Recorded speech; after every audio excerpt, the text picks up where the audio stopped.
For a minute, we saw these guys with guns. We was like, what's going on? Give me the spiciest thing, man. Give me the spice. Bring the spice on, man. Suddenly I started feeling, oof, I need the bathroom. I'm using everything, every strength, every little bit of strength I have. The policeman's got gone in the van. He's looked at all of us. He said, anyone got anything? Pack up your shit and go. I have to get my gas or my electric. I ain't going out raving now. You're getting people that are buying flats that are right next to clubs, moving in, and then moaning to the council because you can hear this music all night. When we was 18, we was out there. You get me? We was like, whoa, let's go. Without clubs, where would we? Would be on the radio. Do you know what I mean? We wouldn't be where we are now. People are booking you because you've got 2 million plays on your tune on Spotify. Doesn't mean you can actually deliver a performance to the crowd. SaSaSaS show. Best of the best of the best with the very fresh flow. Yes, people, welcome to the SaSaS video podcast. We're going to be linking up regularly, discussing various topics. Is football allowed or not? Of course I wasn't sure if it was or not with us, man. You know what I mean? I know you banned that from a motorway drives to Newcastle from now on. I won't get in a car with me and Shabba together. But listen, we'll discuss that on a section where we'll talk about life on the road. Okay, that's life stories on the road. All right, cool, man. So yeah, we're going to be discussing music, culture, I guess everything, man, everything and what we're into, man. You know what I'm saying? So definitely, yeah, man. How are we going to start it? I think we should start. I'll tell you what, let's start about stories on the road because you led into it beautifully. Yeah. And so I'll tell that story from my perspective. I just so as you know, I refuse to go in the car to any gigs with both Shabba and Harry Shotter because we did it once and I said I'll never again. We was actually Leeds. We drove to Leeds, and all they kept talking about was Arsenal, and they were talking about things that weren't even real. It was like, imagine if Messi come to Arsenal and then he linked up with this person and that person. I'm like, bruv, there's no chance on earth. I don't remember that. No, I don't remember that. Of course you don't, because you were chatting so much breeze that night. Like, I don't know what was going on. Anyway, then on the way home, they wore me down. I was defeated. He was trying to sleep. Sleep was not on the agenda. Exactly. Trust me. And all that kept happening was, sinner. I just remember Jack Wilshere, the Tottenham one. You shot or bust that one. He was basically playing YouTube videos of Arsenal songs. Now, and Arsenal chants. Oh my and God. Arsenal interviews. Yeah, we give it and wonderful memories of the Invincibles. Yeah, I don't know why you keep going on about it. That was 20 years ago. Hopefully City will sort it this year and beat that record. But anyway, I just want to make something clear for those that don't know, who follow me on social media, how much I detest Arsenal. I hate them. They're just a small club. That's a controversial one. Yeah, they had a couple of good seasons. You know what I mean? Back in the day, they got the Invincibles. We only welcomed you to the table when you won 2 Champions League. Before what that, do you mean, bruv? Do you know what a Champions League even looks like right now? Do you know that music? I hate that music. You know I hate that music, man. That music's weak, man. Do you know what it is? Listen, right. So obviously, for those that don't know, I'm Chelsea, and like we're the only team in London that has won the Champions League, the Super Cup. You know what? We've won it all. There's a song about it. The Super Cup's not nothing to brag about, though, is it? All, bruv. You can only get into what is the Super Cup? You can only have the Super Cup once you've won the FA Champions Cup, League. man. Or actually, if you win the Europa League or the Champions League, you can go into the Super Cup. That's it. Okay, so Man United were in for a shout. Yeah, Super Cup, I think they might have won it as well. Liverpool have won it. Yeah. What, the Super Cup? Yeah, Arsenal have never What a won cup, it. man. But you wouldn't know about that because you've never been in it. That's not the Super But Cup. didn't you win the Audi Cup? Didn't you win the Audi Cup? No, that's Tottenham, man. How are you not doing this season then? What's going on this season? Yeah, we're doing all right, bro. It's still early. Remember last season, Chelsea were 13 points clear after like 12 games and we ended up struggling to get third. Yeah. So don't get too carried away. No, it's all right. You got Aubameyang now, man. You're like, you know, hey man, he'll bag a few goals for you. He'll score goals. Yeah. But anyway, that was one of the that was probably my worst journey on the road. Yeah. So let's talk about a good journey on the road. Does anyone remember that time when we went to I think it was the Czech Republic, and the armed police come on? Do you remember the armed police come on the plane? Yeah.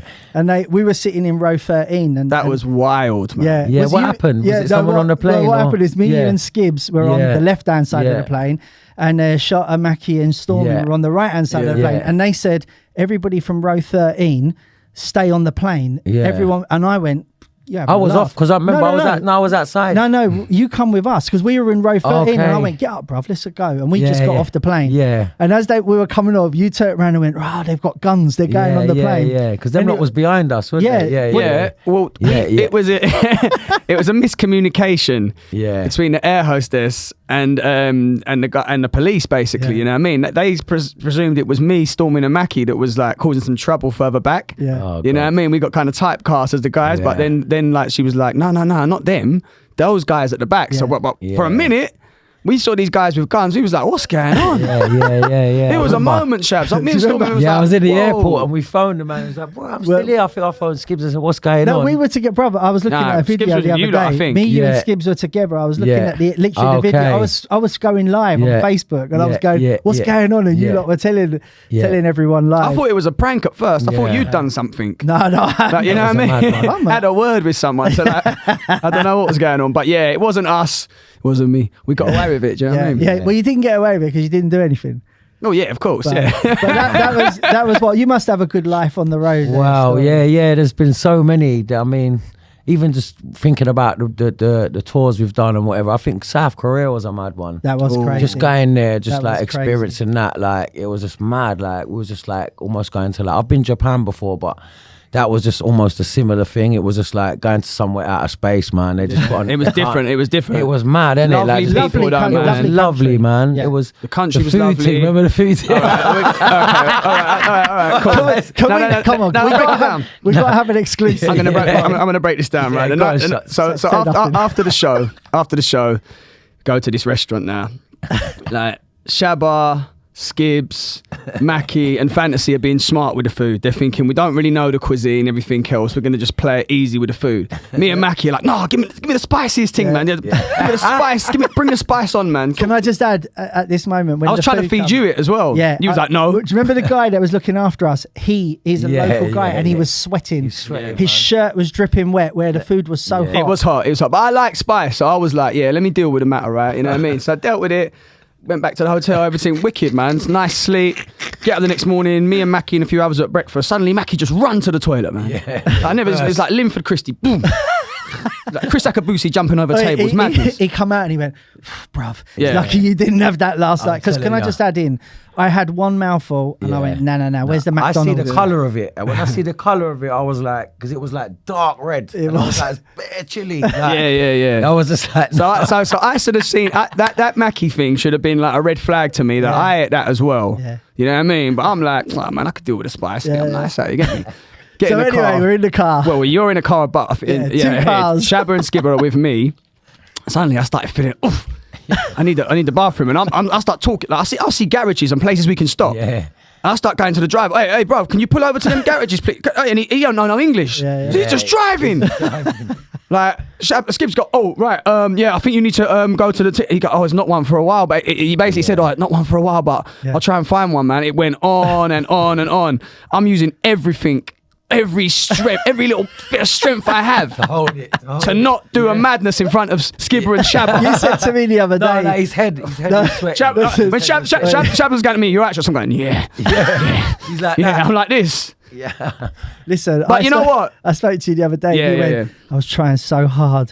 This is like I'm with Skibber and Shabba, man. I can't shit myself in the car. Yeah, I can't doo-doo up the place because like but that was like a nuclear bomb. He'd probably keep it quiet, but Skibbs would be straight.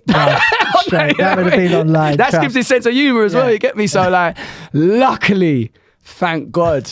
We found a place, everything was cool, and I was nice. Man. Yeah, but what happened? You went to the service station, you couldn't get in at first. I couldn't get in at first. Went to the door, it was locked. It was locked. And then we had to drive up, and then he just jumped out and run in. But mate, we made it. I lived to see another day with everything intact. And no doo-doo on the boxes. Right, so I've had a horror story on the road. That's a horror story on the road. But it ended up all right. Yeah, you made it. I won. You made it. Listen, man, don't ever touch the spicy food when you're away. Not in South Korea, everyone man. was laughing at me for getting a McDonald's that day. Yeah. But I was the only one that was cool. Come on, you must have a story on the road like a mad... I'm trying to think of... We know what we used to do a lot. We used to make up bars on the road, man. Sometimes when all the MCs were in the car, we used to come up with loads of flows and then bring them to the mixtapes. Yeah. I remember one time we was freestyling on Michael Jackson beats and all sorts, bruv. You know what I mean? It's just, it's always jokes and vibe. Even the long runs, you know what I mean? It was it was never a chore, bruv. Like, remember that time we went out in a big tour bus and all that? Yeah. Those vibes, you know what I mean? Yeah, they were good incredible vibes, man. They were good time. If you want to see some behind the scenes stuff, we have got an actual documentary called Up Another Level, which is on our YouTube channel. And while I mention it, don't forget to go and subscribe to our YouTube channel, SaSaSaS DMB. Also, don't forget to follow us on Spotify and SoundCloud and all the usual things, the social medias and everything like that. So, listen, this leads us nicely into... I'll tell you one moment. We have another story. I've got a moment. Right. This was my madness with all of us, yeah. So remember we went Belgium, and you remember the policeman. Oh, remember that, bro? They took we you got out of the pulled car. over. Yeah, with Stormy. Yeah. A little bit of green on him. So the guys come into the coppers. We stopped the van, like we got stopped, like literally as we've come into the festival. They said, "Have you got anything on you? Like mask it up because we're going in there." Obviously, man had a little bit of green or whatever we had. Do you know what I mean? And then like we've come to the thing, the man stopped us. The policeman's got out gone in the van. He's looked at all of us. He said, "Has anyone got anything?" Yeah, so tell us what you got. Do you know what I mean? And Storming straight away was like, you know what I mean? Yeah. Like obviously, so he's like, yeah, handed in the green to him. Anyway, they've took us outside and searched us, but bruv, it weren't just a normal search. Nah, they were rough, man. These guys, man, took off my shoes, my socks. The man even stepped on my foot, bruv. And Do you know see what I mean? when he kicked your legs out? He done that to me, wide. kicked my legs. I thought, these so guys that ain't for was a play. madness. So I was in the front seat and I was laughing because I thought they ain't coming Yeah, to me. they They dragged you lot out. Next thing he went, come. I was like, Sniffer I dogs, got away. everything. I think that we handed in a little bit of green to them or whatever, but they would say, listen, if you don't hand it in, then and we find anything, you're coming with us for the weekend. So Stormy was just like, shit. And some medical shit. Didn't Skipper get a fine for that? He got a little fine, but I don't think he heard nothing. Took the fine and done the show, kept it moving. Yeah. I forgot about that. That was a shock. That was a shock moment for us, but it weren't really too much of a madness. We was all right. It was a madness at the time. Yeah, I was like, what's going on? You know what I mean? But yeah, life on the road, man. I did forget about that. So do you know what? Another thing we want to talk about is what's happened to the fun in our music. Like it feels that when the pandemic come along, it feels that I've said this for a while now, and I've been talking about it online. Is there's two types of drum and bass. There's like streaming drum and bass that's made for your streaming platforms, and then there's club drum and bass. And where we've had like 2 years, you know, with this whole pandemic of nothing happening, obviously people's music productions had to change to kind of fit with the criteria. But what's happened is we're out now, so why are people not making music for clubs and put like it feels like the fun has been taken out of it? Well, let me just give you my perspective on that. Obviously people are not playing out venues and not, you know, they wasn't making music for that because it was all about just trying to make money from streams and putting out music on the streaming platforms and whatnot. So they've tailored their music to that. What they've realized is that's popping. That's getting them more streams than a club record that's 6 minutes long. Yeah. So when things come back, that trend is going to continue. Why would you go back to making that, you know, that old school like thing when your shit is popping when it's a 3.5 minute song? Yeah, but the thing is like what is very, very rare that you'll have a song that works. How does that make it fun though? Because you said fun. Like how did? All right, so you see in sort of 2017, 2018, when like we were coming through with all the bassline guys and that the whole music just had a fun element to it. I don't mean like happy as in like, you know, because I think the music's very happy now. Even more so. No, I mean fun. Like the thing is look, fun making it, fun listening to it. Like people out there having fun. Okay. At the moment, it's all a little bit like, oh yeah, do you know what I mean? It just feels a little bit too serious. Like we, you know, that's how I see it. Anyway, I watch loads of videos of people, you know, they just come up on the timeline or whatever, and you see people going off, you know, getting excited about things. But I feel that the fun element has gone out of it. I think it's all gone a bit too serious. And when something like this happened before, and it come out of that jungle era when jungle was like popping, and then it went into that kind of more darker sort thing, of and what happened was we lost the girls. The girls weren't that interested in coming out no more, and then it just goes through that lull. Do you understand what I mean? And that's what my worry is are we going to enter that phase for the music? I think, you know, there needs to be that element of fun. Definitely. Yeah, we need to bring the girls back more in the raves, like, just for the fact of, do you know, like, the balance and it, like, you just want, I think, where the girls are, the man's gonna come. Do you know what I mean? Yeah. And it's like, I get what you're saying, like, you know, to compare to different scenes like house and garage and even R&B and that, they got a lot more women that come out and listen to the music. I don't know why that is.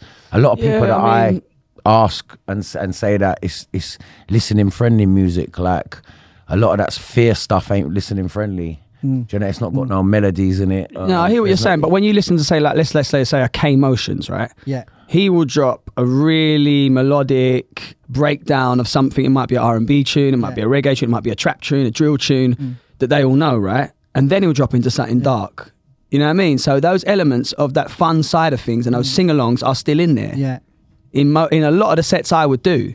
I thought, I said this last October, and I said 2022 would be the year of the bootleg, and I kind of said it thinking I felt it was going that way, and some of the bigger tracks have been, I mean, obviously there's, like, Goddard's made a couple of massive tunes, and there's been obviously people that have made some great tunes that have done well, that we can play and that work well on streaming. Yeah, like the pack up your shit and go. So, that's an anthem. That's original. Do you know what? Can you?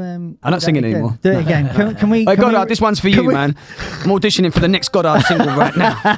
Pack up your shit and go. Oh! The whispery ones, you get me? But sorry, I've lost my train of thought next. I'm thinking about his wonderful singing. I think what you were saying was that, like, obviously people like Goddard have made big tunes with big hooks that are, like, you know, out there's that balling tune. There's a few of them, but what you're saying is, I think people are taking the older tunes and, like, or original Nutter or whatever, and just keep like a drum and bass jukebox, basically.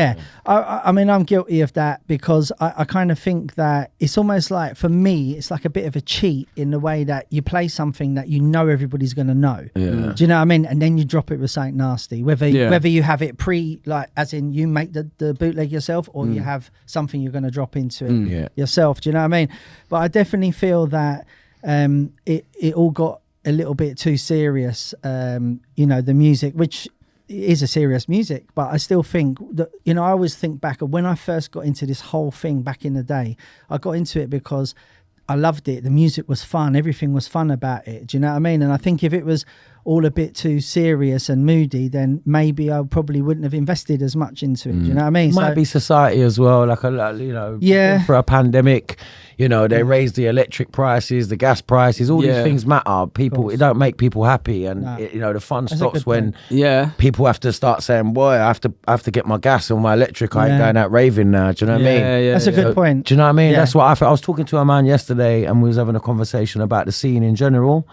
And just saying, like, you know, like the club scene and everything, and, you know, the subject come up on, was it the pandemic? And I think my opinion on the whole thing, I think that people's habits have changed. Definitely. We're saying that as well. Do you know what I mean? 100%. And it's almost, you got to break them again. You got to break them habits again, which is very hard because they're used to, like, coming in early, you know, being out in the daytime, you know, getting up early in the morning, maybe going out still, but having, you know, even going around their mate's house or whatever, and then, like, being in at 11 o'clock and they can get up in the morning, or even if they have an after party from 9, 10 o'clock, they can still be up in the morning. And that's what it is. It's like the clubs, I've done a lot of clubs lately as well, and it is quite concerning. Do you know what I mean? Like, I think in general, like, for the scene, and these are things we need to talk about as well. I think it's for the music in general, because, like, we've seen it over the last sort of X amount of years where the government have been trying to get people to go out in the days rather than the night, because it's harder to police at night, or they can't bother putting the bodies on the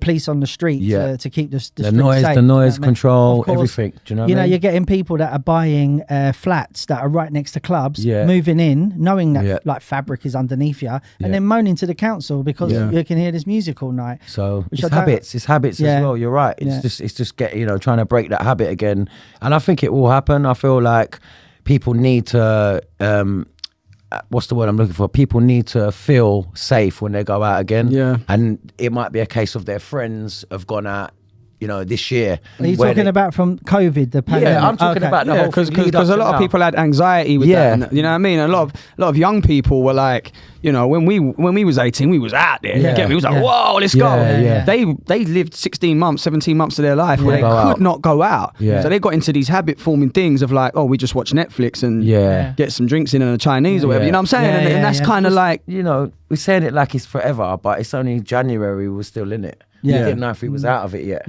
And where are we now? Like, we're in October, do you know what I mean? Or whatever, do you know what I mean? So it's like, it's not that long ago. We was out of it, but we didn't know if we was going to go back also, in. we was out of it, but also there was all the restrictions on travel in terms of vaccines and all that kind of thing. Not everyone wanted to get vaccinated. Suddenly this summer, they could all go out. They could all go on holiday again. The amount of people that took holidays this year that didn't go last year or the year before. I know some people had free holidays. How many you had, chaps?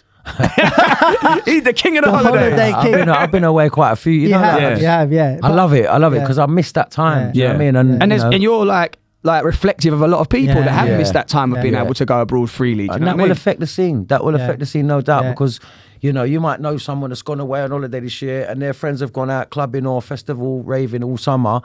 And their other friends ain't gone, but next year, who knows? They might say, "Oh, you need to come this year." It was cool. Like I didn't get ill. Or, do you know what I mean? And I feel we need to get this period out the way to get people safe about going out again. And that's that's my point as well for the scene. I think that's took an effect on the whole everything, clubbing and festivals. Even I don't even think it's just drum and bass. I think that's just in general clubbing culture, festivals, the whole thing. You know what I mean? I was talking to a festival organizer yesterday who does all different types of music, and they said everything. It wasn't just specific to one music. They do like techno, house, and the whole thing was affected. Yeah, man. So that's it's concerning, but we just things like this we should talk about, because obviously I feel like we've all got our own opinions, but I feel like it will get better. We'll get out of this. It's not in that much of a bad place because there's still loads going on. There's loads going on. Cost of living and things like that will hopefully get better. People were getting prang about that before. You know what I mean? About how am I going to afford to put the bloody lights on? They're not thinking of going to a rave. Well, I tell you what, or going to a festival. You know what I mean? So that's in people's minds at that. I've never done this in my life, but when you turn the telly off, you leave it on standby. Now I turn it off by the plug. You got loads of money. Imagine if you ain't like, bruv. If I was a penny behind you, if I was a pound behind you, I'd be an happy man. Oh, mate. Well, that's a good way to kill that one.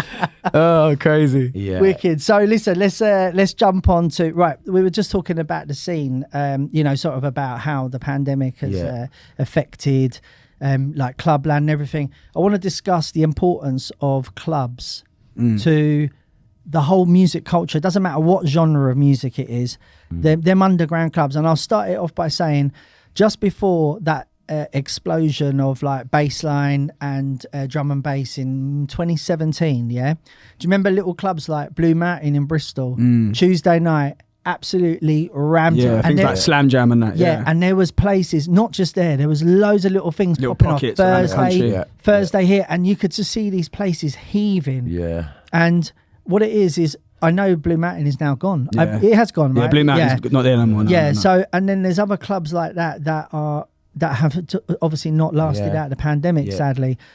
I just want to sort of say it's the importance, or I want to talk about the importance of those clubs in breeding like the next sort of trend in music. Do you know what I mean? Massive. They're massive to our scene. Like, it's close and personal. It's where DJs get to test out their material and things like that. Do you get what I mean? I just feel, for me, like, coming up in my career as well, like, without clubs, where would we? Would be on the radio. Do you know what I mean? We wouldn't be where we are now. Get to perform live and actually see the fans. Where in a festival they might not get to see you. They might, they come and see from a certain angle or whatever. Like, with clubs, it's more close and personal. They're like, it's everything's just compact, and it's a massive thing in our scene, and that's why we have to mention these things and push it forward. No, of course. And what I'm thinking is like, if you're a bedroom DJ or a bedroom MC, how do you get now from your bedroom to a festival? It was, radio, create a buzz, create a little audience, get known, get noticed. Then you start playing these club nights, and then you gradually move up, and then hopefully you get to the stage where you're getting hollered at for these festivals where these drum and bass bands or whatever music you're into host certain stages because you've created enough noise within the club scene. Now, is it now that people are looking at like, right, I've got to get Spotify numbers and I've got to become a personality online? and get my Instagram popping and create moments, as opposed to doing my groundwork in the clubs. And then the danger in that is you could have loads of views for like doing some crazy online, you know what I mean, antics and whatnot. But when you come to perform, you're just not ready. You haven't honed your skills within that live environment. 100%. But people are booking you because you've got 2 million plays on your tune on Spotify. Doesn't mean you can actually deliver a performance to the crowd. Yeah, that's true. Totally. And I think, you know, I mean, it's funny you say that, because it's so true in the fact that when I started, I was a DJ first, and then after I went, I want to start making music. You know what I mean? But if I get asked, you know, like loads of times I'll get people message me, go, how can I break through? And my only answer is really just make a big tune. Like, you're going to have to make good music. Because that's going to be the quickest way. That's the easiest way. I mean, we didn't have that. Like back in the day, it was just pirate radio, and there was no festivals. Do you know what I mean? It was like, I need to get to the club, because the club is the festival. That is the that point. is the place. Do you know what I mean? But I mean, like even little things like parks, and you know, there was massive back in the day. Like you know, like they have a day a year or whatever. They have like a big thing in the park. And everyone can, you know, artists can go up there and do their thing or whatever. I remember things in Brockwell Park back in the day. DJ. It was a different thing growing up. But I mean now, obviously like looking at the festivals, and you're right. How'd you get there? So you like for MCs, I just think that you just need to just be on it, man. Just consistently putting out your stuff. You know, like back in the day, I was going to raves, and we had to turn up at raves. It weren't about just like trying to get in with this man or it was about just turning up, just being there, being in people's faces. And I feel like it's different now, because like even back then, there was like a sort of an underground rave scene. At the moment, like for say definitely we can talk about for drum and bass. You know, if you think about it, you know, 5 years ago, maybe longer, there was like, you know, regular Random Concepts, regular One Nations, regular Warnings, and there's loads of raves I can't even think of. Loads. There was loads of regular events like that were breeding that One underground, Nation, breaking Best of the British, science, Telepathy, Best of British, like, there's loads, man. Do you know what I mean? There was loads that were doing that, and what's happened? It's almost like. It's almost like, where are them clubs? Where are them brands? Not the brands, but where are them clubs now? That some of them are coming back. You know, some of them are coming back. Like I did Warning the previous Saturday. Ram in there, Wicked Vibes. That's the first one they've done. So they're coming back. I see a big up Pressure. Gary K, I see him tweeting online saying it's time to bring the vibes back. Let's get Random Concept back out there. Obviously, Innovation are doing the damn thing. You know, you starting. Obviously, One Nation never really stopped. Breaking Science, big up to them, because they just work. They're doing Jungle lots of Mania stuff, and Breaking Science. They really work this scene, man, and they're very inclusive of all the aspects, whether it's DJs, MCs, the whole thing. Do you know what I mean? So salute to those guys, but we definitely need those brands pushing again, man, especially for these youngers coming through. Yeah, definitely. You know what I mean? Definitely. It is tough out there though, because you know, there's like a gap between, you know what you're saying about, if somebody sends you, like, makes good music, but they haven't had that skills, and then you get them to come and play at your show, and they don't really know how to work a crowd. You know, I always remember someone said to me, somebody was playing because they had a big song, and everybody just stood around for 55 minutes to wait for them to play their song at the end of the set. And literally they played their song at the end of the set, and everyone went mental. Do you know what I mean? But for the other 55 minutes, they were just sort of standing around, like, waiting. Do you know what I mean? It's like... Real. So we're, you know, the underground club scene is so important, and you know, basically what we want to say is, like, you know, people get out there and support the clubs, because support your local artists, support your DJs. You know, invest time into that. Obviously, like our circuit is run by that, like the people. It's about the people at the end of the day. Do you know what I mean? As much as we do what we do, we still got to, like, look out for the fans and try and steer them. Do you know what I mean? Into doing what's right. But I always say this, like, without the ravers, like, we don't have nothing. You know what I mean? Because like, if you think about the support we've had from the ravers, like from SaSaSaS perspective, we've had the maddest support. So big love to everybody. That's what's kept us going. Like, loads of times, is, you know, there's situations in what we're doing. We're all our own individuals, but as a collective, as a group, like, the fan base is real, man. Do you know what I mean? It's all over the world, and Europe and England. Do you know what I mean? So big you guys up, man. Yeah, big love, big love. SaSaSaS, beats and bars, fresh. Don't know we're heavy. The best of the best of the best. So awesome if they're ready. Yes. SaSaSaS, beats and bars, fresh. Don't know ready. Yes, yes,